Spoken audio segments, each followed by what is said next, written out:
warahmatullahi wabarakatuh. Waalaikumsalam warahmatullahi wabarakatuh. Alhamdulillahi rabbil alamin. Alhamdulillahilladzi arsala rasulahu bil huda wa dinil haq liyudhhirahu ala dini kullihi wa kafa billahi syahida walau karihal kafirun. Asyhadu an la ilaha illallah wahdahu la syarikalah wa asyhadu anna muhammadan abduhu wa rasuluhul nabiyal ba'da wa khatamal minal khawfi wal ju' wa naqasim minal amwali wal anfusi wath thamarat wa basyiris sabirin. Ulaika alaihim salawatu mir rabbihim wa rahmah wa ulaika humul muhtadun. Sadaqallahul azim. Amma ba'd. Yang mulia Bapak Camat Mananggu, alhamdulillah turut hadir bersama kita malam hari ini. Yang mulia Ayahanda Kepala Desa Buti bersama jajaran perangkat aparatur pemerintahan desa yang terdiri dari para kaur, para kasih dan kepala-kepala wilayah yang turut hadir. Yang mulia Ibunda Ketua Tim Penggerak PKK Desa Mananggu bersama ketua-ketua Dasawisma dan ketua-ketua Pokja yang turut hadir. Keharibaatnya Allah Subhanahu wa Ta'ala, selawat serta salam terlimpah dan tercurah kepada junjungan kita Nabiullah Khatamal Anbiya wal Mursalin, yakni Rasulullah Muhammad sallallahu alaihi wasallam. Hadirin jamaah yang dimuliakan oleh Allah, almarhumah telah meninggalkan kita sekitar 39 hari yang lalu. Malam hari ini kita kenang doa arwahnya, tepatnya malam yang ke-40. Insya Allah kehadiran kita saat ini di samping menghibur keluarga yang berduka, kita pun turut mendoakan almarhumah. Insya Allah almarhumah dilapangkan kuburannya oleh Allah Subhanahu wa Ta'ala. Amin. Hadirin jemaah yang dimuliakan oleh Allah, almarhumah adalah sosok seorang yang kita cintai dan kita sayangi. Almarhumah adalah sosok orang yang kita banggakan. Tapi begitulah ketentuan Allah Subhanahu wa Ta'ala. Almarhumah diwafatkan oleh Allah 39 hari yang lalu sebagai wujud cinta dan kasih sayang Allah mengalahkan cinta dan kasih sayang makhluk terhadap beliau. Hadirin yang dimuliakan oleh Allah, ingat suatu saat kita bakal akan mengalami seperti apa yang dirasakan oleh almarhumah. Karena kita hidup di dunia ini hanya sementara. Dunia ini sifatnya akan punah. Dunia ini akan binasa. Dunia ini akan hancur. Karena sifatnya dunia itu diambil dalam akar kata bahasa Arab, ad-dana, ad-dunuwan, wad-dunyaan. Sesuatu yang singkat, cepat dan melesat, itulah yang disebutkan dengan dunia. Sehingga dunia ini bakal kita tinggalkan. Suatu saat kita bakal akan meninggal. Olehnya itu Bapak dan Ibu sekalian, setelah kita berada di dunia, maka kita akan melewati dua alam setelah kita hidup di dunia. Karena kita pasti hidup ini melalui tiga alam. Saya tidak akan membahas, saya tidak akan mempresentasikan, saya tidak akan mengkaji dua alam yang sudah kita lalui, yaitu alam arwah dan alam rahim. Tapi yang saya presentasikan hari ini adalah tiga alam yang pasti kita akan alami. Apa saja? Tadi satu, kita berada di dunia, dunia bakal kita tinggalkan. Maka yang kedua setelah kita wafat, karena meninggal ini bukan akhir daripada kehidupan. Meninggal ini adalah awal pijakan kita untuk menuju kehidupan yang berikutnya, yaitu menuju alam akhirat. Apa itu akhirat? Akhirat itu adalah kehidupan yang akhir. Makanya dalam bentuk bahasa Arab, kalimat akhir itu ditambahkan dengan tak marbut di belakangnya. Ini menunjukkan bahwa kehidupan yang akhir tidak ada yang akhir lagi. Makanya Pak Imam sering lantunkan di waktu mengimami jamaah, walal akhiratu khairul laka minal ula. Kehidupan akhirat itu akan lebih baik daripada kamu sekalian. Bahkan walal akhiratu khairu wa abqa. Kehidupan akhirat itu akan kekal dan abadi kita berada di dalamnya. Tapi sebelum kita beranjak pada kehidupan akhirat, maka ada kehidupan yang kedua yang kita akan lalui, yaitu alam barzah. Apa itu barzah, Ustaz? Barzah itu pemisah. Pemisah antara apa? Antara dunia dengan akhirat. Itu sifatnya. Tapi kalau tempatnya, hadirin jamaah sekalian, itu disebutkan dengan kuburan. Kuburan ini merupakan rumah yang paling lama kita tempati, Pak. Karena ketika kita hidup di dunia, kita punya rumah di dunia. Rumah yang kita tinggal ini tidak akan lama kita tempati, hadirin jamaah sekalian. Tidak ada seorang manusia pun, bahkan umatnya Rasulullah Muhammad, yang bisa tinggal di rumahnya sampai 100 tahun. Tidak ada. Yang paling lamanya itu mereka bisa tinggal di rumahnya sekitar 50 tahun. Kenapa? Karena batas usia umat Nabi Muhammad itu baina sittina wa sab'ina, di antara 60 dan 70 tahun. Sehingga tidak ada yang bisa tinggal di rumahnya itu sampai 100 tahun, hanya cukup 50 tahun. Bagaimana hitungannya Ustadz Yamin? Kadang kita menikah di usia dini, kadang 19 tahun. Hadirin jamaah sekalian, setelah kita berusia di usia 25 tahun, kita bisa bangun rumah dengan usaha kita, dengan jerih payah kita, dengan jerih keringat kita, maka kita bisa membangun rumah. Kita tinggal di rumah baru kita. Ternyata di usia 25 tahun kita bisa tinggal di rumah kita masing-masing, di rumah kita sendiri. Allah wafatkan kita di usia 75 tahun, maka pertanda kita bisa tinggal di rumah sekitar 50 tahun, Pak. Merupakan rumah yang paling lama. Kita bayangkan, Pak, ketika Nabi Adam wafat, berganti ke zamannya Nabiullah Zakaria alaihissalam, rentang waktunya itu sampai 135.000 tahun. Nabi Zakaria itu ada cucunya bernama Nabiullah Isa alaihissalam. Nabi Zakaria ini sudah sepuh, usia 249, belum punya anak, bermohon kepada Allah Subhanahu wa taala, meminta kepada Allah supaya diberikan keturunan.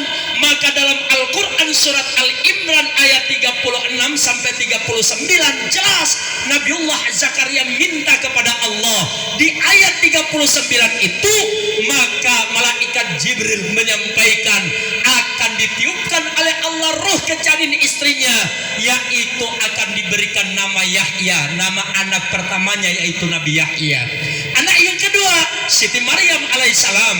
Siti Maryam melahirkan anaknya Nabiullah Isa alaihissalam. Nah, di zamannya Nabiullah Isa, kita buka surat Asy-Syaffat ayat 6, itu menjelaskan bahwa wa mubasysyira bir rasulin ya'ti min ba'di ismuhu Ahmad, kuberikan kabar gembira terhadap engkau sekalian wahai umatku, kata Nabi Isa, akan terlahir seorang nabi yang terakhir yang akan diberi nama Ahmad alias Muhammad. Nah, rentang waktunya sekitar berapa tahun Ustaz? Itu sekitar 683 tahun setelah Nabiullah Muhammad sallallahu alaihi wasallam lahir. Hari ini Nabi Muhammad sudah tiada, Pak. Nabi Muhammad sudah meninggal, Bu. Berapa lamakah Nabi Muhammad berada di alam kubur? Itu sekitar 1452 tahun. Hitungannya Ustadz Yamin bagaimana? Ketika Nabiullah Muhammad wafat, digantikan kepemimpinan oleh seorang khulafaur rasyidin yang pertama yang bernama Sayyidina Abu Bakar As-Siddiq. Berapa lama Abu Bakar memimpin? Itu sekitar 5 tahun Bapak dan Ibu. Wafatnya Abu Bakar digantikan oleh Khulafaur Rasyidin yang kedua yang bernama Umar bin Khattab. Berapa lama Umar bin Khattab memimpin umat? Itu sekitar 8 tahun. Baru 3 tahun maka Sayyidina Umar bin Khattab mengumpulkan para sahabat Rasulullah yang masih hidup. Di situ ada termasuk adik sepupunya Rasulullah, Sayyidina Ali bin Abi Thalib. Di sana ada kakak sepupunya Rasulullah yang bernama Fadl bin Abdul Abbas bin Abdul Muttalib. Ada Uthman bin Affan, ada Bilal bin Rabah, ada Amr bin As dan lain sebagainya. Untuk apa? Dicetuskanlah tahun baru Hijriah, ditetapkanlah saat itu 1 tahun Hijriah Pak. Hari ini Bu, berapa tahunkah tahun Hijriah kita hari ini? 1444. Ketika kita hitung mundur Bu, berarti Nabi Muhammad berada di dalam kubur sekitar 1452 tahun. Mari kita bermuhasabah, mari kita berintrospeksi diri. Berapa lamakah kita berada di alam kubur setelah kita wafat? Puluhan tahunkah? Ratusan tahunkah? Ribuan tahunkah? Jutaan tahunkah? Miliaran tahunkah? Triliunan tahunkah? Atau bilton tahun?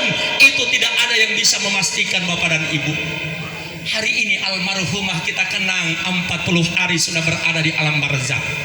Makanya kebiasaan kita di Gorontalo ketika memperingati hari ke-40 maupun malam ke-40 kita diidentikan dengan pakaian biru. Ada yang bertanya, Ustadz Yamin, ketika kita kaji dalam syariat agama Islam, ketika kita buka dalam hukum agama Islam, adakah dalam syariat agama Islam memperingati hari ke-40 dianjurkan menggunakan pakaian biru? Kalau kita kaji Pak Bu, tidak ada. Cuman orang-orang tua kita para waliullah itu mengidentikan pakaian biru itu dengan kejauhan. Maksudnya Ustadz, mari kita contoh. Dicontohkan oleh orang-orang tua kita dulu.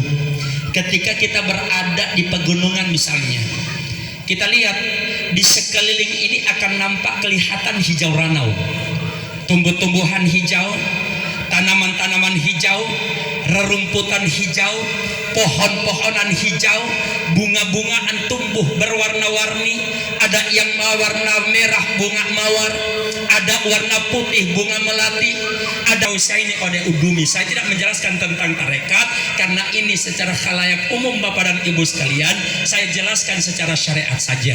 Hadirin yang dimuliakan oleh Allah, setelah ruh keluar dari jasadnya, maka roh itu diserahkan oleh malaikat Israel kepada malaikat rahmah. Siapa malaikat rahmah ini Ustadz? Malaikat yang membawa satu wadah berasal dari surganya Allah Subhanahu wa ta'ala, tempatnya dialasi dengan sutra yang begitu lembut dan teduh. Maka ketika roh diserahkan, kita merasakan keteduhan dan ketenangan. Saat itulah roh dibawa oleh malaikat rahmah menembus langit pertama sampai ke-7. Setelah itu hadirin jamaah sekalian, diletakkan di bawah arsy-Nya Allah Subhanahu wa ta'ala. Di hari ketiga, di hari kelima, di hari ke-7, maka roh ini bermohon, ya Rabb, izinkan hamba ruh menyaksikan bagaimana perkara jasad di alam kubur. Hari ini sudah hari ketiga, hari ini sudah hari kelima, hari ini sudah hari yang ke-7 ya Allah. Ketika diizinkan, subhanallah, saya persingkat saja penjelasannya, maka di hari ketiga, maka ruh menyaksikan bagaimana jasad mengeluarkan darah dari mata, hidung, mulut, bahkan telinga. Di hari kelima, jasad mengeluarkan nanah dari mata, hidung, mulut, bahkan telinga. Di hari ke-7, maka jasad hari itu disaksikan oleh ruh, maka membengkak dan membusuk. Pembengkakan dan pembusukan jasad itu terdiri dari 3 bagian tubuh: mata, perut, dan di bawah perut. Hadirin jemaah yang dimuliakan oleh Allah, hari itu roh menangis, hari itu roh menjerit-jerit. Yasma'u sautaha kulla syai'un, setiap jeritan tangis tasbihan daripada roh didengarkan oleh makhluk-makhluk ciptaan Allah, illal insan, kecuali manusia yang tidak dapat mendengarkan jeritan dan tangisan itu. Kenapa? Walau sami osik, walau sami ahusaiqa, bahkan dikhawatirkan kita manusia yang bisa mendengarkannya bakal pingsan dan tidak sadarkan diri. Totima apa? Walau tailate. Di siang hari kita kebumikan, di malam hari kita dengarkan ada lolongan anjing, apulah hewanga.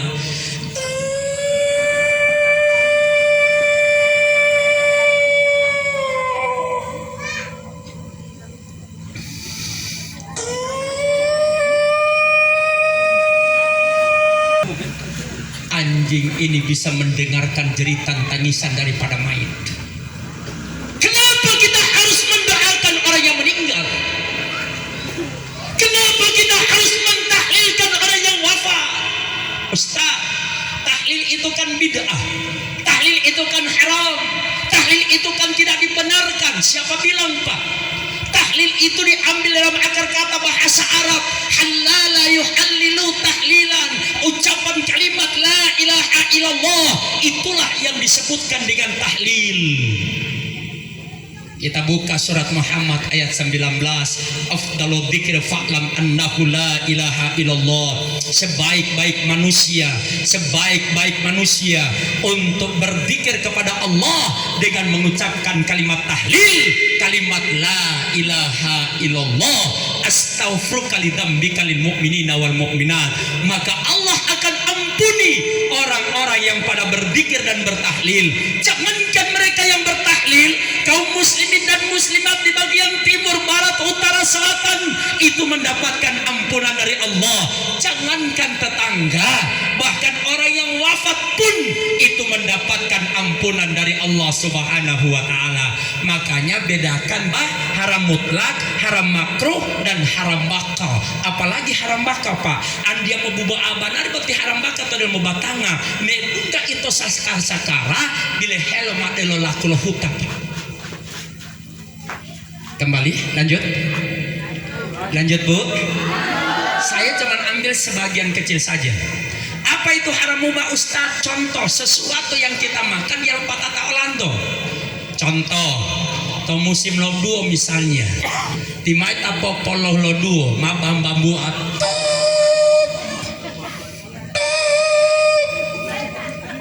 kadang-kadang itu mau keluar mai ibu-ibu. Walau itu duo polo. Malah ti parkiri ati Allah bati tahem poloh lo duo ilin lo ibu-ibu ngolo itu om 20.000 ibu. Mahal ibu. Mama ngomong tadi mau karanji lu tuh 5 totasi uitolo haram mubah Bu. Dia bu bola lo dikiri lo tahlilin la ilaha illallah, la ilaha illallah. Lanjut. Menyaksikan roh ini menangis, malaikat rahmat datang lagi, kemana ini roh akan dibawa? Apakah akan dibawa lagi ke bawah arsy-Nya Allah? Tidak, itu akan digiring di salah satu tempat di mana pernah dia dimandikan dan dikafani. Makanya tohulon talo biasa lihat dutole mak humbuyut atau dalam kamari. Kadang-kadang mau ngopanggolai lalu mai, lapata bapak dan ibu sekalian mah dikebumikan orang tuanya, dipesan secara pesan moral. No, tima maling oli bahi lapata mola nunua, dia bolo potelengge lapingge. Artinya apa? Ini menandakan pesan moral terhadap anak-anaknya. No uti tima malingol boila patamola dia bolo po eetia, dia bolo po papatea, bo gara-gara hileia mamo eetia olingoli. Itu maksudnya Bapak dan Ibu sekalian. Kapan ini roh keluar? Maka tepatnya di hari ke-40 roh ini keluar. Makanya boy topa itatini lolio mao la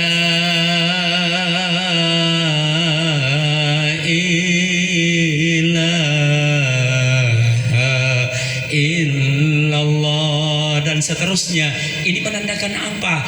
Bahwa keluarga yang ditinggalkan sementara ununulo. Kapan keluarnya ini roh? Kita buka dahabar roh kata duhur.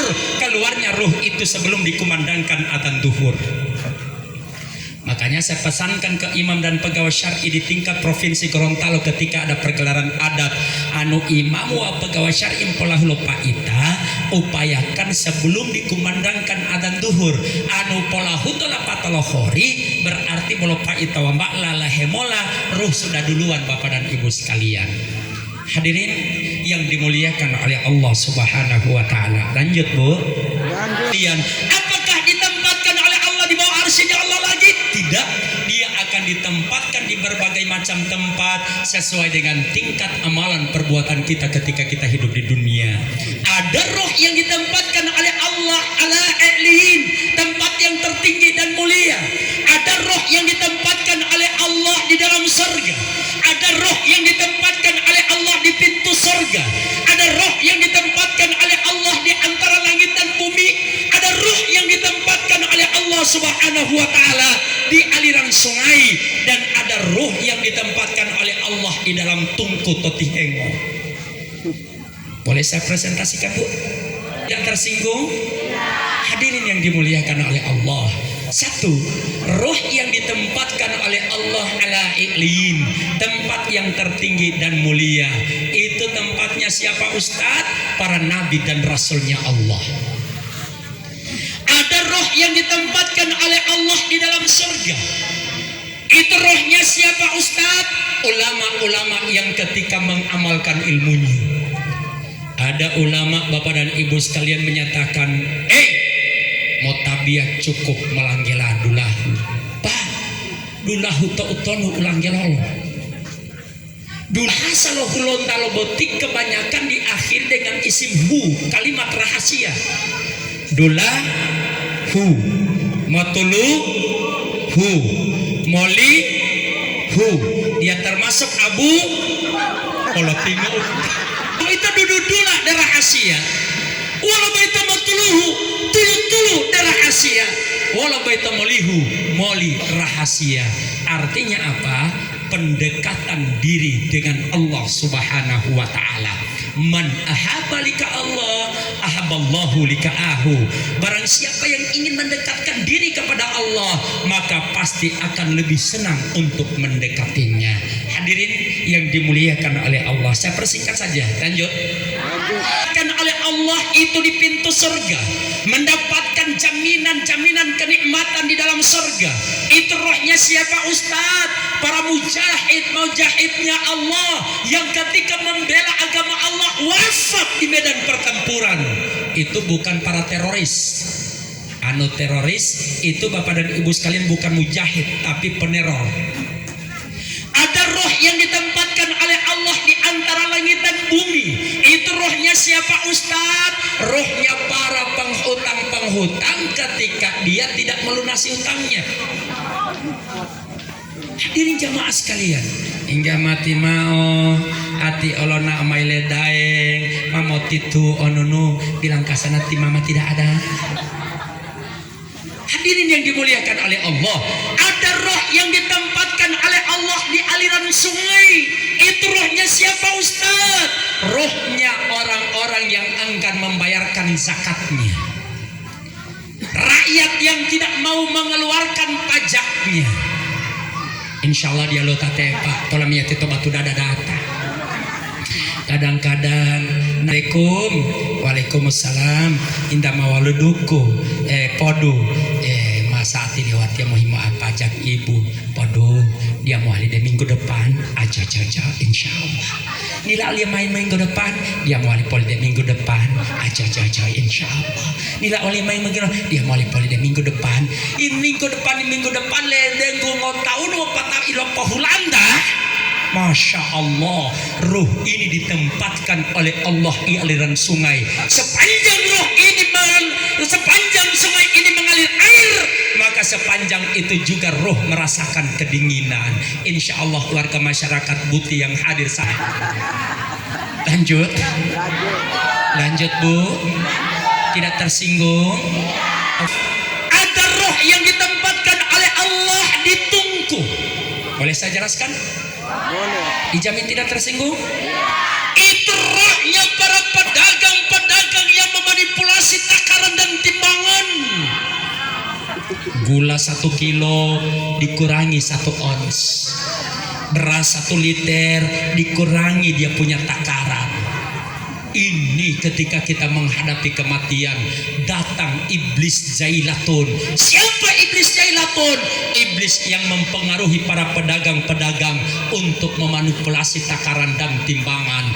Ketika ruh sudah berada di tenggorokan, idza balagada khulukum, apabila ruh sudah berada di tenggorokanmu idin tandrun, maka Allah akan nampakkan penglihatan. Saat itu ketika kita mengurangi takaran dan timbangan, Allah akan nampakkan. Hari itu juga iblis Jailatun mempengaruhi. Wahai Yamin Mo'onti, jangan kau ucapkan kalimat tauhid yang dituntun oleh Pak Imam, yang dibimbing oleh Pak Ustadz, karena di saat kau hidup menjadi seorang pedagang memanipulasi takaran dan timbanganmu.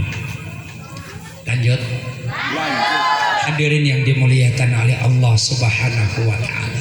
7 hari lagi